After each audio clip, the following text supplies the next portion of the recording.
Hermanos, esta mañana el tema general que quiero tratar es el tema de mayordomía. Entonces, esta palabra, la palabra original sería mayordomo y viene del latín majordomus, ¿ok? Que significa mayor.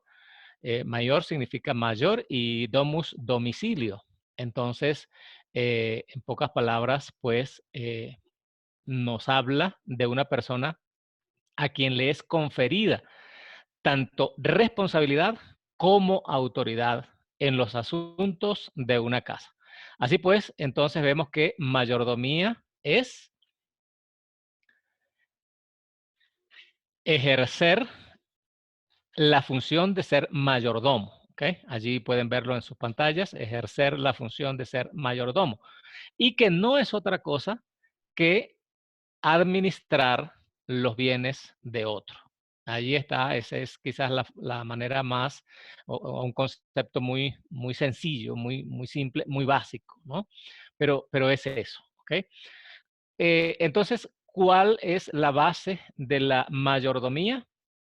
Vamos a verlo porque necesitamos, para tratar el tema específico de hoy, necesitamos ver exactamente la base. Allí ven ustedes en su pantalla una roca, una gran roca, y la base bíblica de Génesis 1:1. Dice la palabra de Dios, uno de los versos más cortos de la Biblia. El primero, por supuesto, dice, en el principio creó Dios los cielos y la tierra. Y entonces, hermano, esto nos habla de los derechos absolutos de propiedad que Dios tiene sobre todas las cosas. Este es el cimiento, hermanos, para comprender la mayordomía. Ahí vamos a mirarlo en pantalla, ese cimiento para comprender la mayordomía. Dios es dueño de todo. De allí partimos, hermanos, para poder entender, comprender y aceptar el principio o la doctrina de la mayordomía. Pensemos en una camisa mal abotonada, por ejemplo, ¿no? Si el primer botón se colocó en un lugar incorrecto, no hay manera de alinear a los demás. ¿Estamos de acuerdo? ¿Alguno se ha abotonado mal la camisa alguna vez? Bueno, después que se abotona mal el de arriba, listo, queda chueca la camisa, ¿verdad? Bueno, si no entendemos el concepto base de la mayordomía, de que Dios es dueño de todo, entonces vamos a tener dificultades en comprender los derechos de Dios sobre nosotros y sobre lo que tenemos. Vamos a ver entonces un ejemplo de mayordomo. ¿Ok? Acá tenemos un cuadro muy elocuente. Adán, Adán como mayordomo del huerto. ¿Cómo desempeñó Adán su función de mayordomo? Ya la historia, pues la sabemos. ¿Okay? Es triste la historia, pero Adán no cumplió a cabalidad con su tarea. No fue responsable en su tarea. ¿Cómo la desempeñó? Pues hermanos, aquí en la imagen vemos, de acuerdo a Génesis 3:23, dice la palabra, y lo sacó Jehová del huerto de Edén para que labrara la tierra de la que fue tomado. Es triste, pero ese fue el final, digamos, un final trágico, si se puede decir, en donde Adán, como decimos acá, como se dice acá en Colombia, Adán perdió el año, lamentablemente, porque no ejerció correctamente su trabajo de mayordomía. Y el resultado, pues, fue que Dios tuvo que sacarlo del huerto, quitarle la responsabilidad que le había dado, porque no quedó bien con ella, no fue responsable. Hay otro ejemplo similar en el Nuevo Testamento, lo encontramos en Lucas, no hay lámina para esto, pero allí está la cita. Lucas 16 dice, 16:2 dice, dijo también a sus discípulos, desde el 1 al 2, dijo también a sus discípulos, había un hombre rico que tenía un mayordomo y este fue acusado ante él como disipador de sus bienes. Entonces le llamó y le dijo, ¿qué es esto que oigo acerca de ti? Da cuenta de tu mayordomía, porque ya no podrás más ser mayordomo.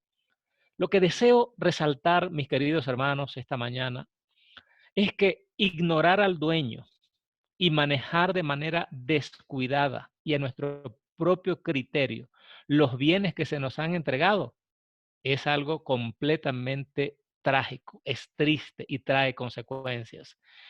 Ahora, ¿qué es lo que nos lleva a manejar los recursos a nuestro antojo?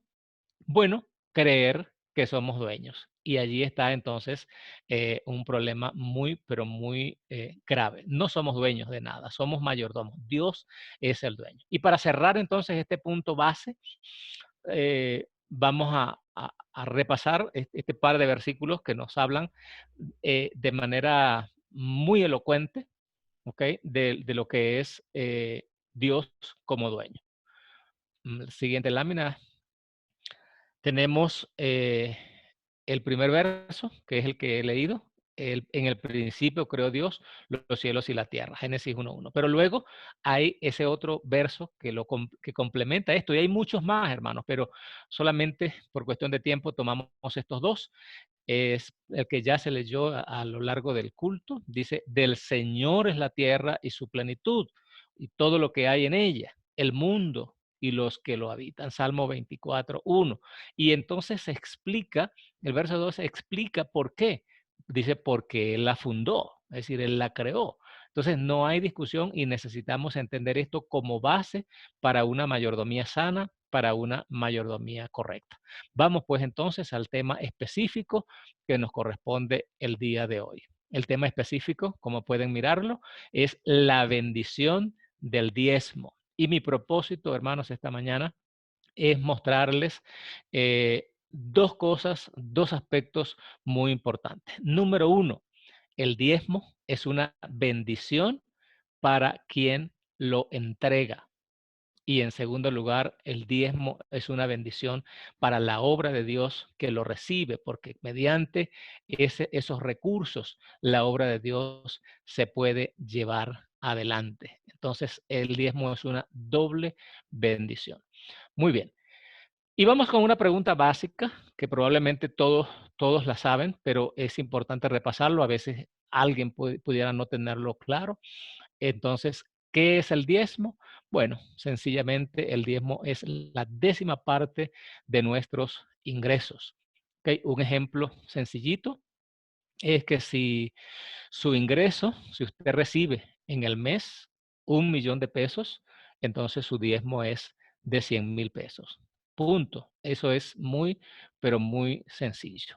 ¿Ok? Sin embargo, vamos a mirar otro aspecto allí mismo, pero otro aspecto en la siguiente lámina, que es muy, pero muy importante. Es recomendable, así como tenemos un porcentaje para los diezmos, es importante también que hagamos y determinemos un porcentaje para la ofrenda, de modo que esté tanto en el presupuesto personal como en el de la iglesia. Hermanos, en Venezuela, en las iglesias bautistas venezolanas se hizo a lo largo de muchos años y creo que desde el principio de la obra se hizo un énfasis muy firme, muy definido, se hacían campañas de mayordomía bien firmes eh, por muchos años, de tal manera que esa doctrina llegó a ser un hábito muy, muy positivo en las iglesias y las iglesias contaban con recursos para hacer su labor. Pero hubo una debilidad allí y la debilidad es que no se enseñó en la misma medida, en la misma proporción, no se enseñó acerca de ofrendar. Entonces, los hermanos eran fieles en el diezmo, pero no ofrendaban. Y eso es un fallo, ¿ok? Entonces, es muy importante que cada iglesia entienda que el diezmo es una cosa, la ofrenda es otra, y que ambas cosas debemos como creyentes darlas, ¿no? Por agradecimiento, por gratitud ante Dios. Entonces acá frente a ustedes está digamos, un ejemplo sugerido, una recomendación, una sugerencia.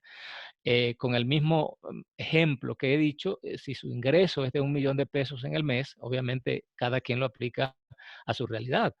Pero si sus ingresos son de 1 millón de pesos en el mes, el diezmo, 10%, sería 100,000. Supongamos, hermanos, que usted dice, bueno, voy a dar el 3% de ofrenda mensual, aparte de otras cosas. Eso no quiere decir que si hay una necesidad particular de que hay que hacer un gasto que no es habitual, que no está presupuestado. Entonces, bueno, se puede recoger una ofrenda aparte, pero de manera usual, ¿verdad? Entonces usted elige un 3%. Por ejemplo, yo trabajé con un plan de ofrendas, de decirle a los hermanos que fuesen, por ejemplo, avanzando en su porcentaje. Por ejemplo, este año o los primeros 6 meses del año yo voy a dar el 3%, pero de 6 meses, de aquí a 6 meses voy a aumentar un 1%.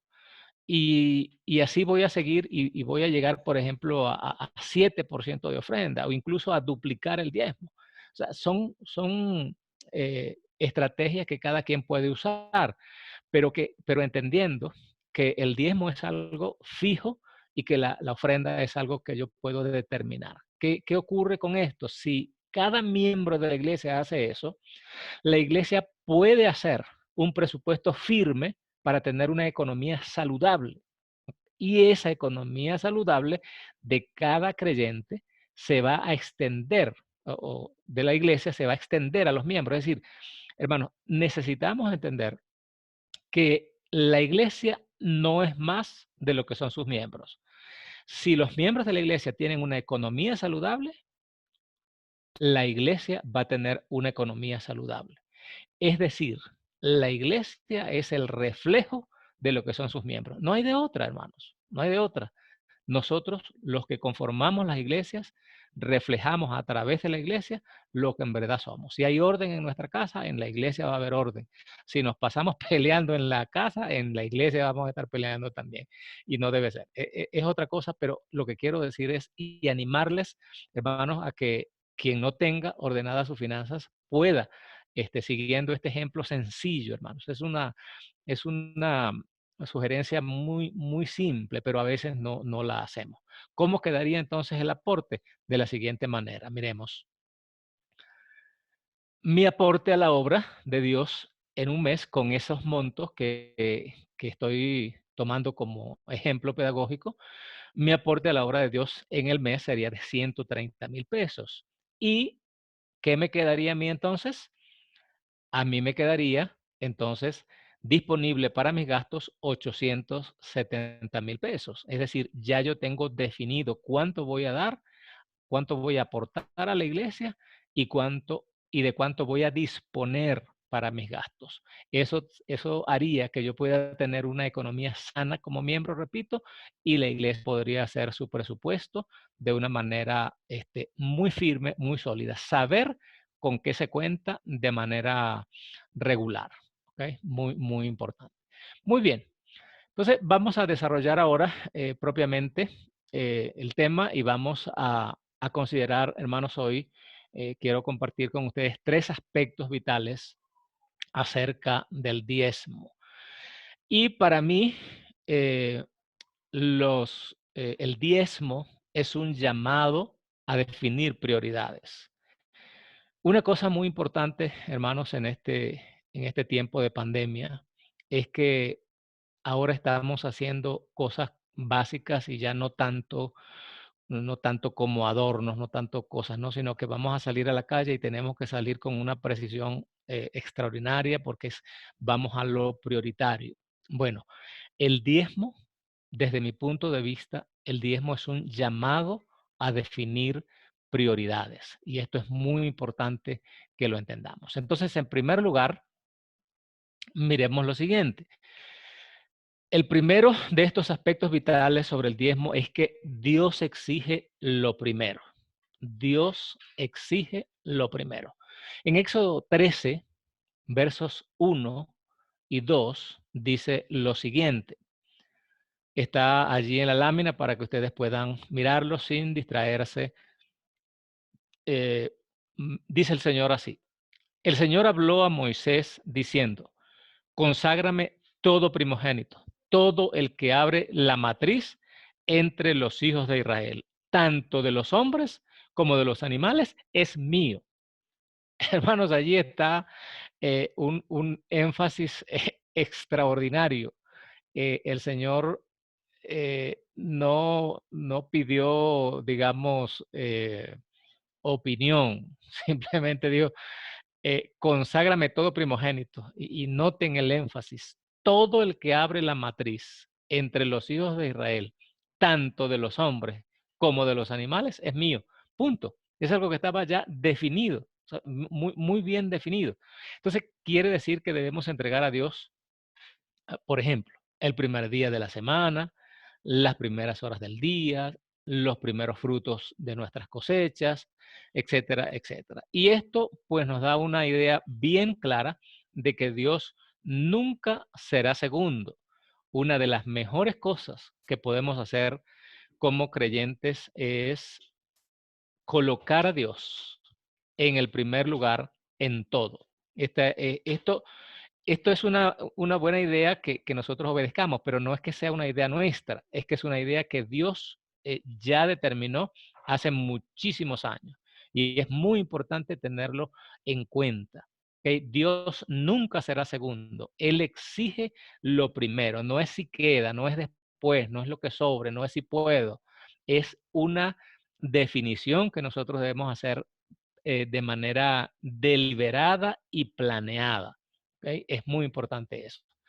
Bien, en segundo lugar, entonces, Dios exige lo mejor. Dios exige lo mejor. Vamos a la siguiente lámina.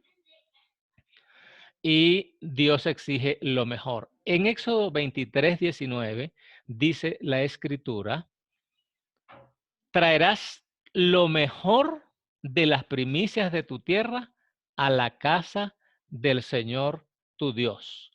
Notemos, allí lo coloqué en rojo para hacer el énfasis. Dice, traerás lo mejor de lo primero.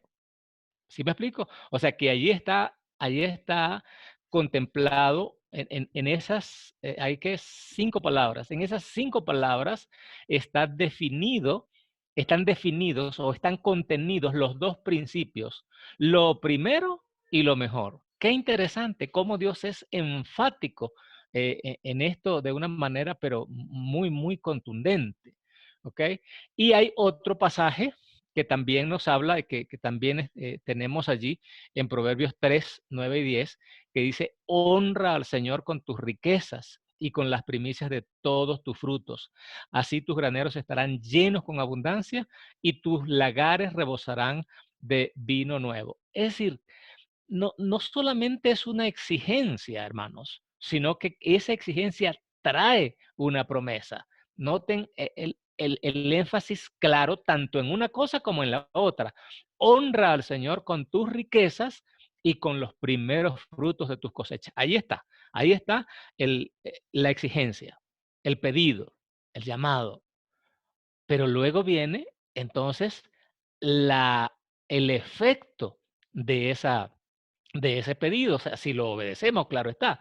Dice, así tus graneros se llenarán a reventar y tus bodegas rebosarán de vino nuevo. Es decir, la escasez no es un modo o no es el hábitat del creyente fiel, porque hay promesa, hermanos, en este sentido, y ustedes saben que las promesas de Dios se cumplen. Qué interesante todo esto, ¿verdad? Bien, continuemos entonces. Ahí tenemos entonces que la principal enseñanza, en este punto, la principal enseñanza del diezmo es la siguiente. Vamos a mirarlo en la pantalla. La principal enseñanza del diezmo es darle a Dios tanto el primer lugar como lo mejor. Y esto, hermanos, es el secreto de una vida con significado, de una vida con propósito y de una vida que tiene cómo cubrir sus necesidades. Miremos un ejemplo muy interesante. Este ejemplo lo vemos con Abel, con Caín y Abel, ¿ok? Allá en Génesis 4, 3 al 5, dice la escritura, aconteció después de un tiempo que Caín trajo del fruto de la tierra una ofrenda al Señor. Mire lo que está en rojo. Ahora vamos al versículo 4. Dice, Abel también trajo una ofrenda de los primogénitos de sus ovejas, lo mejor de ellas. Usted nota la diferencia, mi hermano. Mire, repito, Caín, la descripción de la ofrenda es una ofrenda al Señor. Ahora, note la descripción de la ofrenda de Abel. Una ofrenda de los primogénitos de sus ovejas, lo mejor de ellas. No solamente eran de los primeros frutos, del primer producto, de las primeras crías, sino que era lo mejor de ellas. ¿Y cuál fue el resultado? Dice, y el Señor miró con agrado a Abel y su ofrenda, pero no miró con agrado a Caín ni a su ofrenda. Y allí tenemos, hermanos, un ejemplo extraordinario. Por ejemplo, en la vida normal de iglesia, uno de mis temas cuando hablaba de mayordomía era que la queja del equipo de administración a veces me decían, pastor, mire, aquí hay estos billetes que no sirven, literalmente no sirven. O sea, los billetes más viejos, los billetes más desgastados, los billetes que les faltaba un pedazo. Eso nos habla, hermanos, de que estamos dándole a Dios lo que no nos sirve para otra cosa. Los billetes que no nos recibían en la tienda, los entregamos en el platillo de la ofrenda. Y esto es una vergüenza. Y yo trabajé duramente este tema y al final ya nadie daba esos billetes, porque es dar lo peor para Dios. Y esto refleja el, el, el concepto interno que tenemos de Dios. O sea, o también otro fenómeno que paré por hace muchos años, que al principio no lograba manejar porque me daba pena decir que no, era cuando decía, pastor, mire, tengo un mueble allá en la casa que ya no uso, pero yo creo que sí pueda servir. Y entonces lo mandaba a buscar o lo iba a buscar y aquello estaba, hermano, para la basura. Algunos hermanos no pedían que lo fueran a buscar, sino que los llevaban, ¿no? Algunas cosas que llevaban y aquello era basura. Es decir, era un mal concepto de lo que entregamos para Dios. Y aquello lo fui corrigiendo y fui hablando muy duramente acerca de ese asunto, de tal manera que la iglesia, el templo, no es basurero para recibir lo que alguien va a votar. Si vamos a donar algo porque no lo necesitamos, pero debe estar en buenas condiciones. Entonces, aquí ese principio está, hermanos, pero bien definido. Bien definido. Dios no mira con agrado aquello que damos simplemente por obligación o que simplemente vamos a votar, no nos sirve, nos estorba en la casa. Por lo menos acá es bastante escaso el espacio. Acá en Bogotá, supongo que en Zipaquirá igual, ¿verdad? Entonces, en la casa tenemos que tener solo las cosas que necesitamos, no guardar chécheres que son inútiles, ¿verdad? Bien, hermano. Continuemos entonces. Ahora quiero tocar un tema dentro de este tema quiero tocar algo muy, muy importante en cuanto a lo que es la vigencia del diezmo. Es un toque muy, muy, muy corto y muy breve. Pero el asunto, hermanos, es que a lo mejor usted se ha encontrado, o ha escuchado, ha leído, ha visto en internet que el diezmo no tiene vigencia para nuestros días, que el diezmo era para el Antiguo Testamento. Y esto, hermanos, es algo, mm, digamos, triste porque no se, quien habla de que el diezmo no está vigente hoy, está diciendo que no conoce el significado de lo que es el diezmo. Porque, hermanos, ¿qué implica negar el diezmo? Implica no reconocer a Dios como dueño de todo y a nosotros como mayordomos y no como dueños. Porque ese es el fundamento del diezmo. El diezmo nos enseña a poner a Dios en primer lugar, a saber que Dios es el dueño y que nosotros somos mayordomos, no dueños. Y esto entonces hace que el diezmo sea un principio completamente atemporal. Sin importar la época en que estemos, Dios debe tener el primer lugar en nuestras vidas, es reconocerlo como dueño, repito, y nosotros como mayordomos. Ustedes saben que la Biblia dice que Dios no cambia, que Dios es el mismo ayer, hoy y siempre. Y estamos persuadidos de eso, de que Dios habita fuera del tiempo, que a Dios no lo limita el tiempo, que el tiempo es un recurso de Dios que usa para la humanidad, pero que Él habita fuera del tiempo. Es decir, Dios no envejece, Dios es el mismo ayer, hoy y siempre.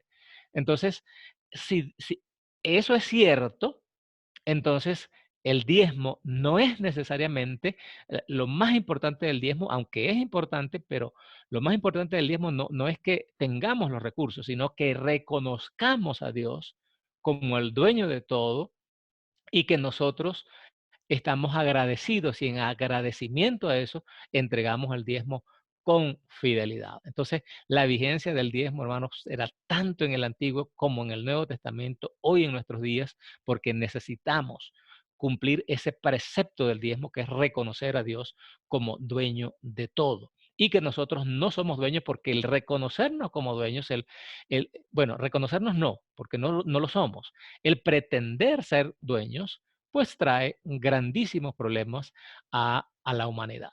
Muy bien, continuemos entonces al tercer aspecto que estoy tratando hoy, de lo que son los aspectos vitales sobre el diezmo. ¿Ok? Dios exige fe con la práctica del diezmo. Esto es muy, pero muy importante también. Cuando apartamos el diezmo y la ofrenda como corresponde, estamos creyendo que el porcentaje con que nos quedamos nos va a alcanzar para satisfacer nuestras necesidades. La realidad para muchas personas es que si no dan el diezmo, igual no les va a alcanzar su ingreso. Es decir, dicen, bueno, pero es que, y es una lucha, hermanos. Yo entiendo que es una lucha para los que todavía no tienen el concepto claro. ¿Ok?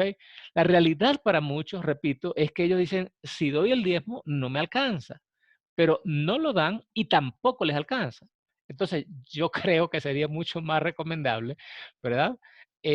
Entregar el diezmo, aunque no le alcance, aunque le hagan falta algunas cosas, es preferible entregar el diezmo. ¿Por qué? Es preferible afrontar nuestras necesidades con el 85% bajo bendición.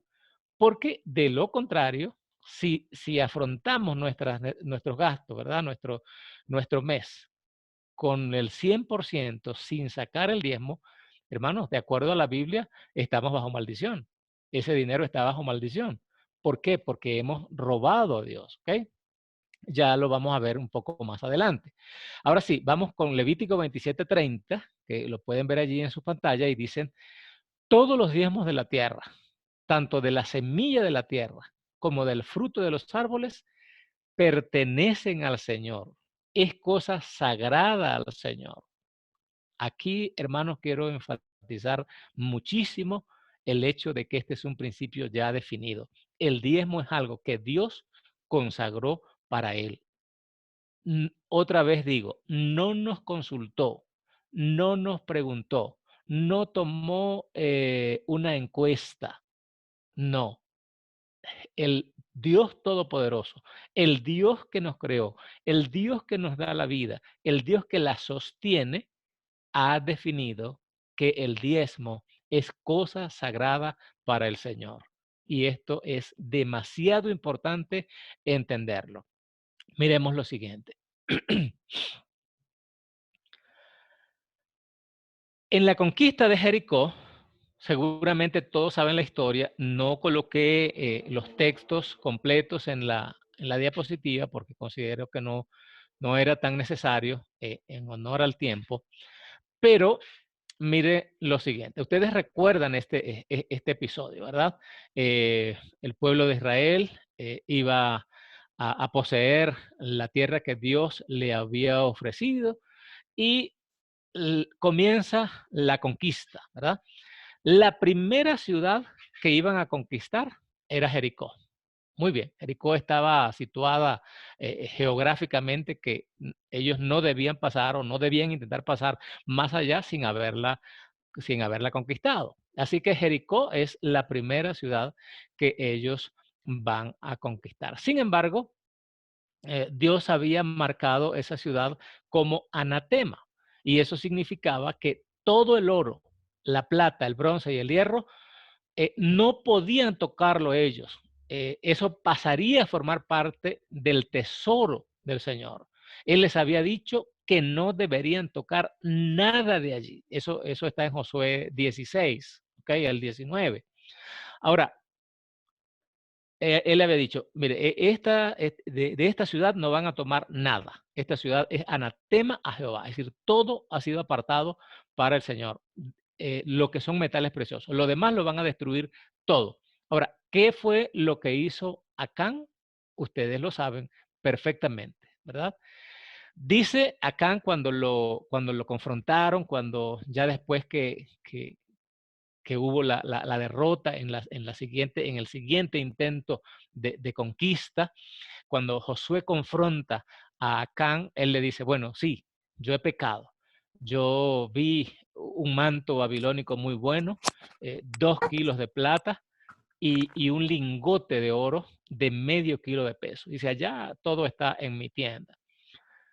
Él lo tomó. Él violó ese principio de no tocar aquello que había sido consagrado para Dios. Hermanos, ¿cuál fue el resultado? Hermanos, fue una derrota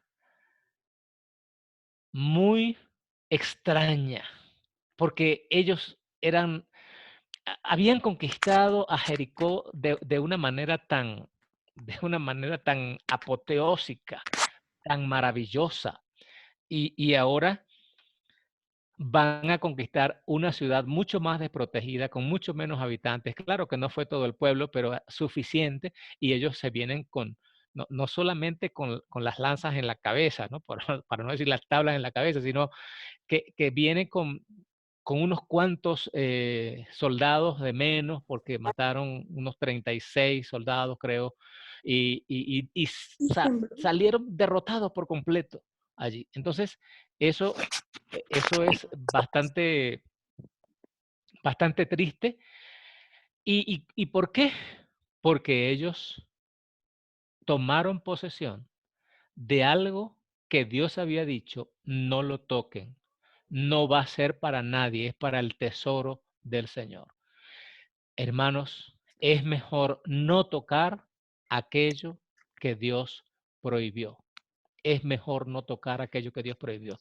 Si Dios dice que el diezmo es algo sagrado para el Señor, entonces nosotros haremos bien y muy bien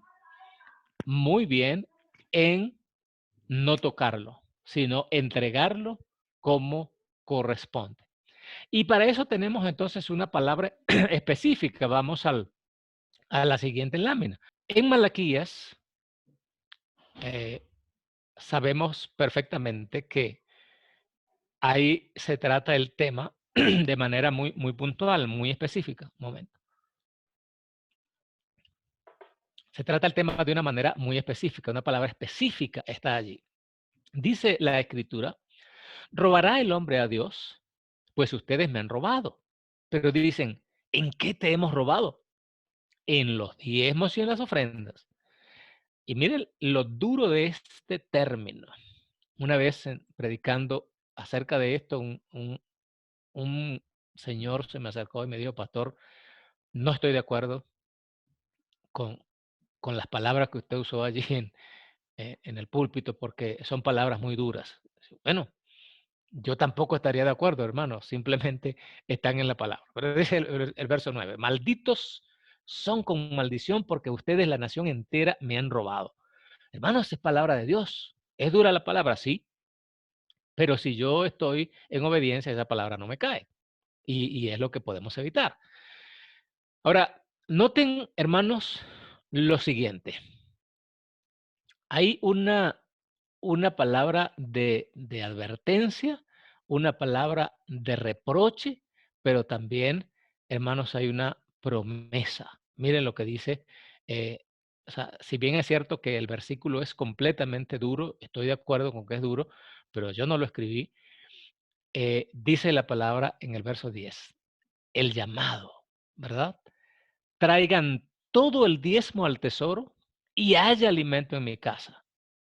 Y ahora Dios se atreve a hacer como que hagamos una prueba y dice, pruébenme en esto, ha dicho el Señor de los ejércitos.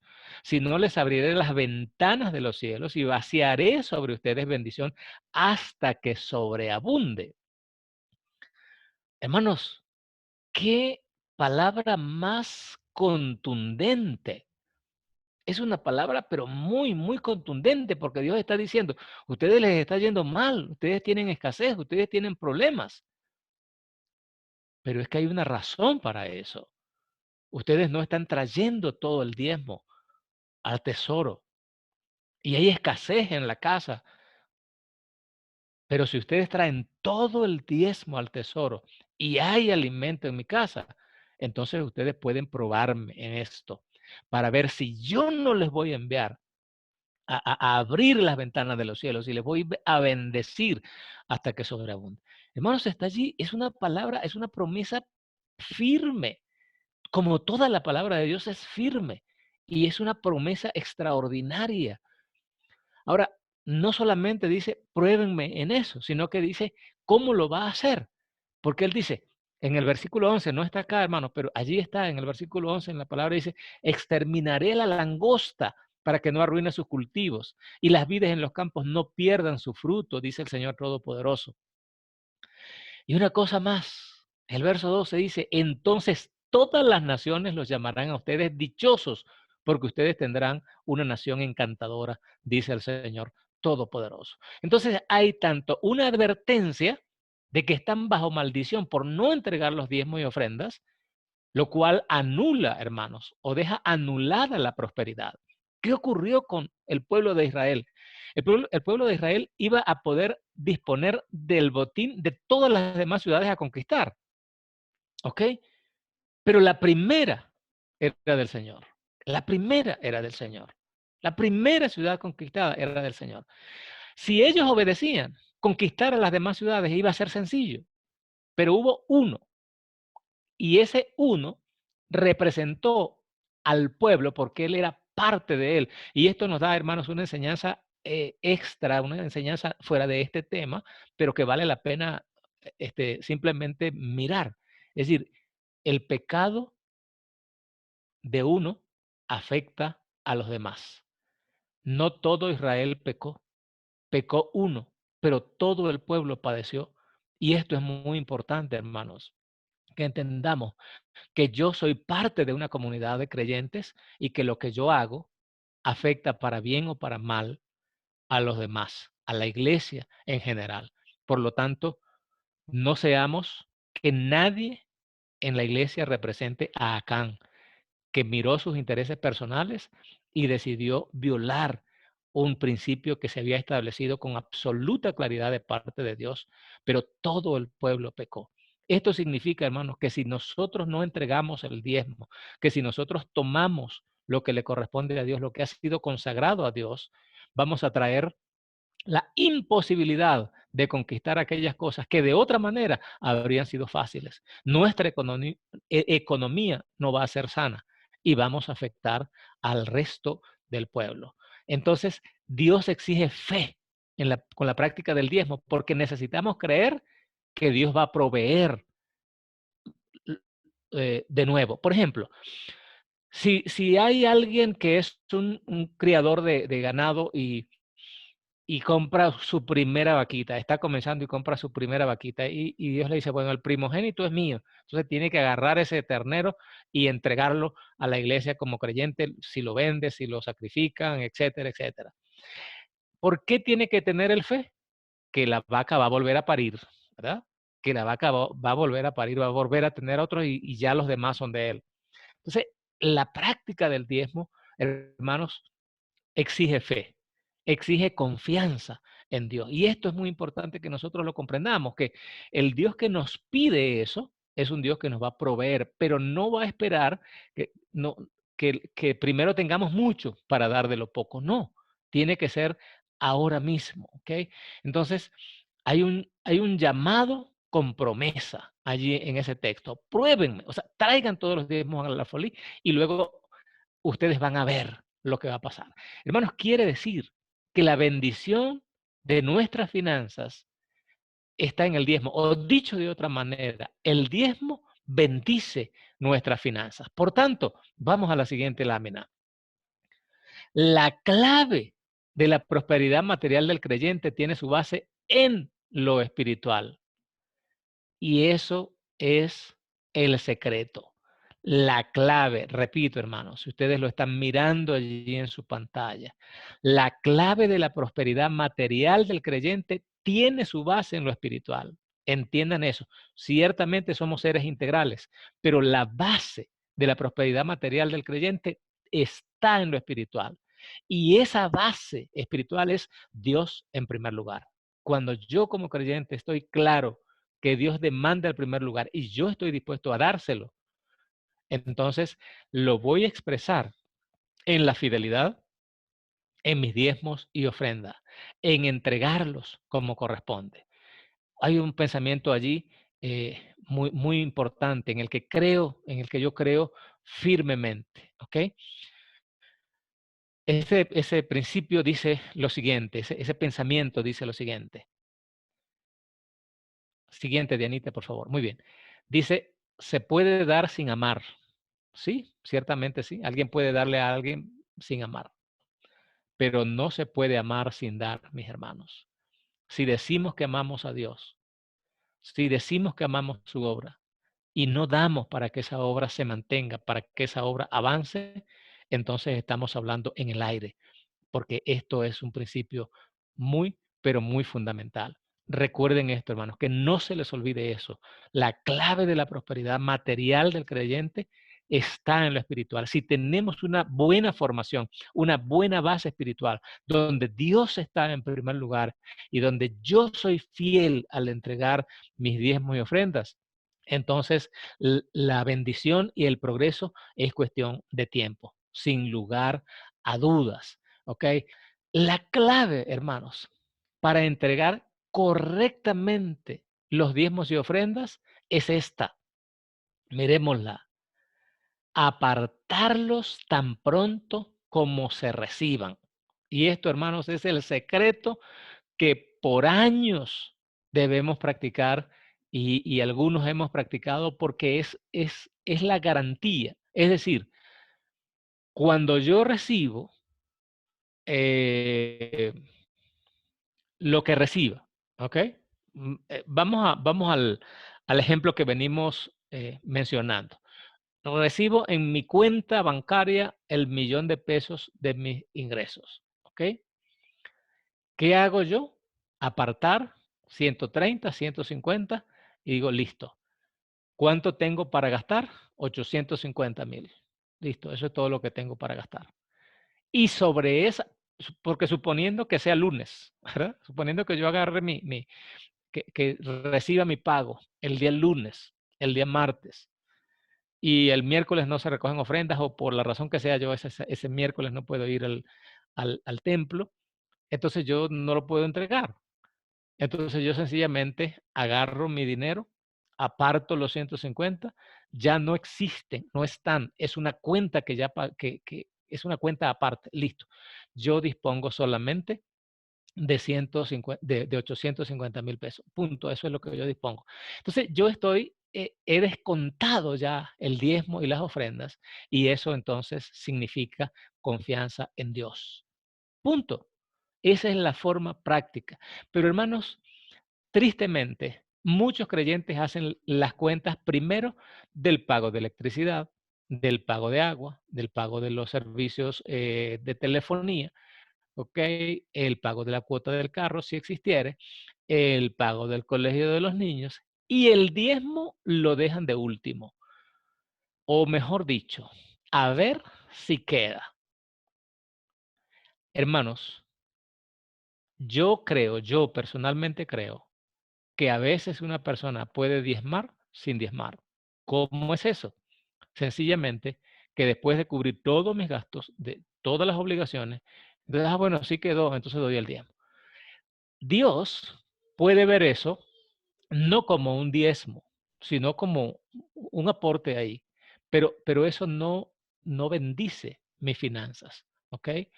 Porque fue lo último que yo saqué y significa que Dios y su obra no están en el primer lugar. Ahora, la realidad de la mayoría de las personas hoy en día con una economía como limitada, con una economía de modo escasez, no va a sobrar. Y entonces ahí el fallo, ¿ok? Significa entonces que le tenemos como que más respeto a las empresas que prestan servicios antes que a Dios.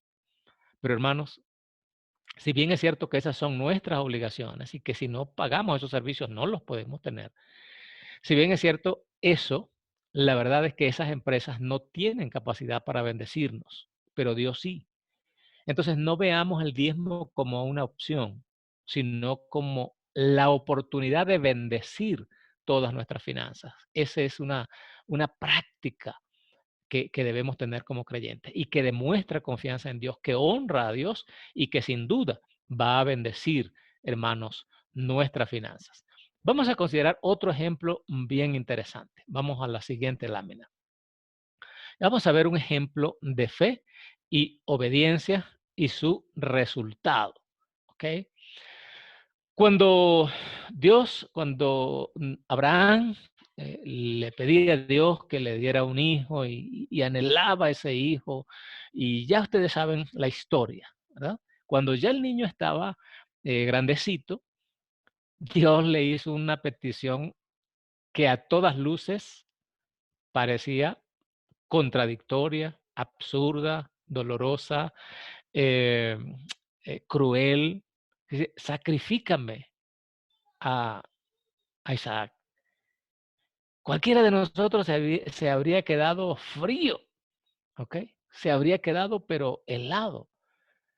O le hubiera dicho a Dios, bueno, Dios, está muy bien, yo puedo sacrificarte, yo te puedo entregar un niño, pero dame, o sea, cuando tenga 3 o 4, porque ahorita lo que tengo es este, ¿cómo te voy a dar lo único que tengo? Ese habría sido el razonamiento nuestro. Pero ya ustedes saben la historia que Abraham no hizo eso, sino que agarró a su muchacho, agarró a sus criados, preparó sus burros y se fueron, ¿ok? Al lugar donde Dios le había dicho que, que fuesen. Cuando llegaron al lugar, que Isaac les preguntó a Abraham, Señor, pero Padre mío, pero o sea, yo veo todo, pero aquí hace falta algo. Aquí falta algo, ¿no? ¿Y qué es lo que vamos a sacrificar? Y Abraham le dice, Dios se proveerá de cordero, ¿no? Pero después que no hubo el cordero en el momento que iba a comenzar el sacrificio, y Isaac vio que su padre lo amarró, pues no hacía falta explicación. Cuando Abraham levanta su mano con el cuchillo para degollarlo, entonces el ángel del Señor le llama, ¿verdad?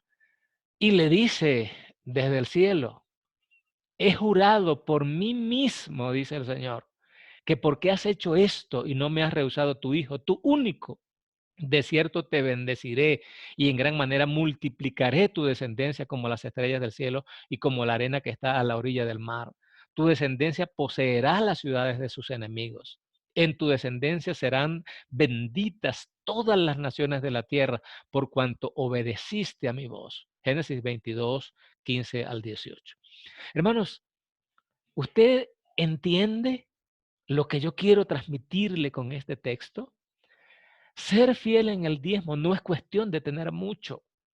Ser fiel en el diezmo es aceptar, es entender que el Dios que le está diciendo eso, el Dios que estableció esos principios, es un Dios que tiene poder para hacer con usted, bendecirlo de la manera inimaginable como Él puede y quiera hacerlo.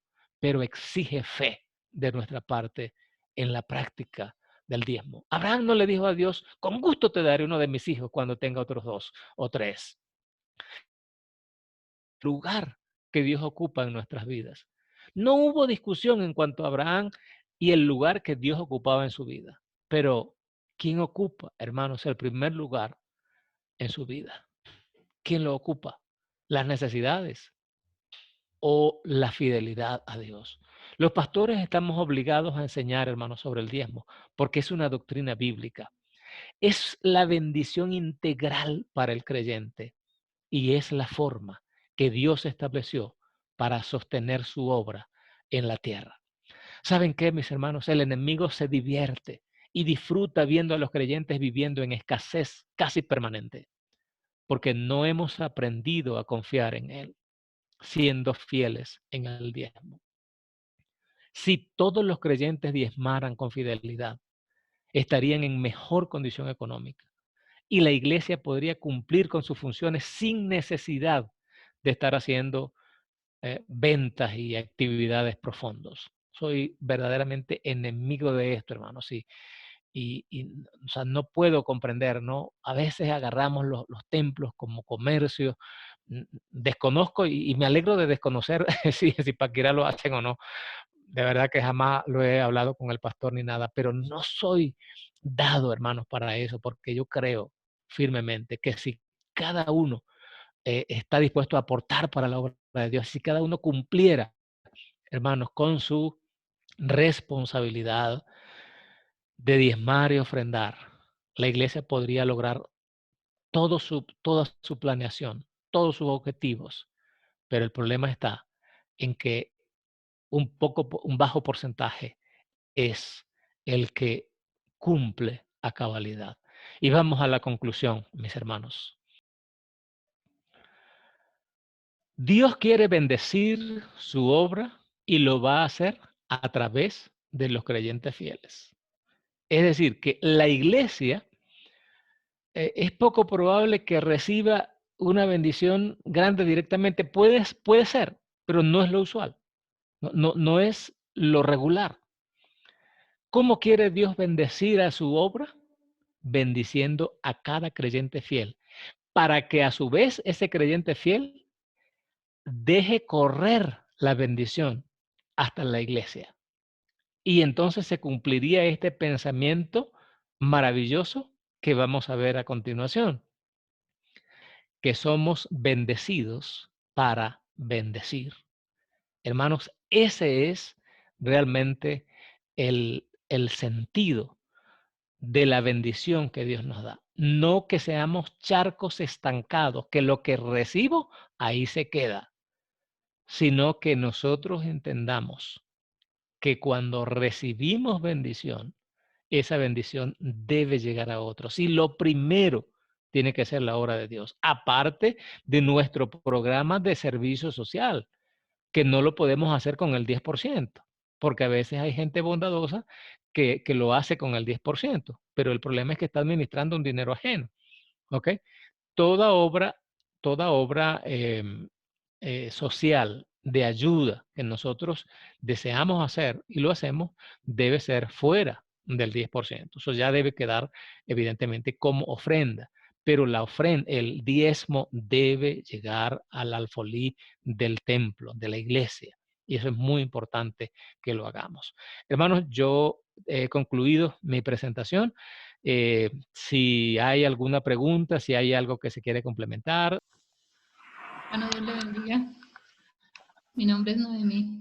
Bueno, he oído que el pueblo de Israel, pues sabemos que es uno de los pueblos más bendecidos a nivel financiero y económico. Tengo entendido que en el pueblo de Israel las personas no diezman el 10%, diezman más del 10%. Por ende, la bendición de Dios es mayor sobre ellos. Y hay un versículo bonito que dice que hay más dicha en dar que en recibir.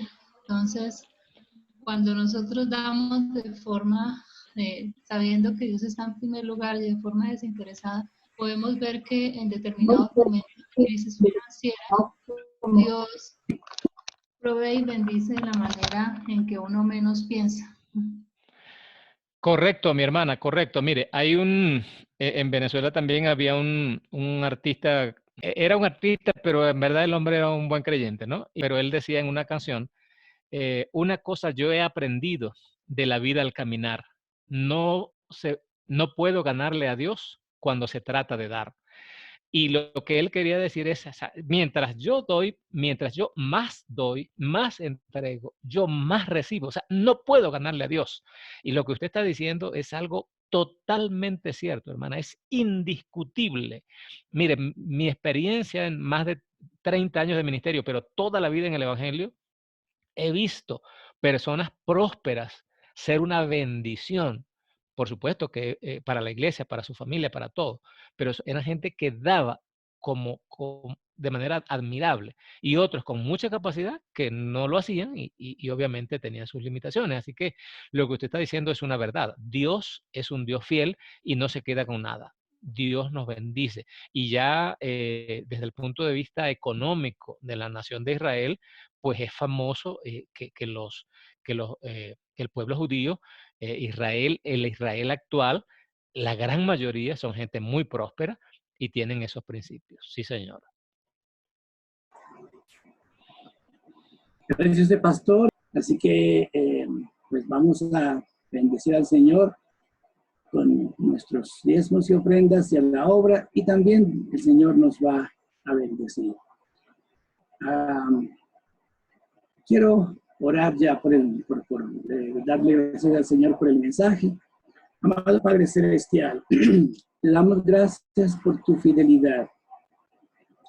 Te damos gracias por tus bendiciones. Señor, has sido tan fiel que aún nos has entregado a tu Hijo, quien siendo rico se hizo pobre, para que nosotros en su pobreza fuésemos enriquecidos. Padre Celestial, gracias por el mensaje de esta mañana.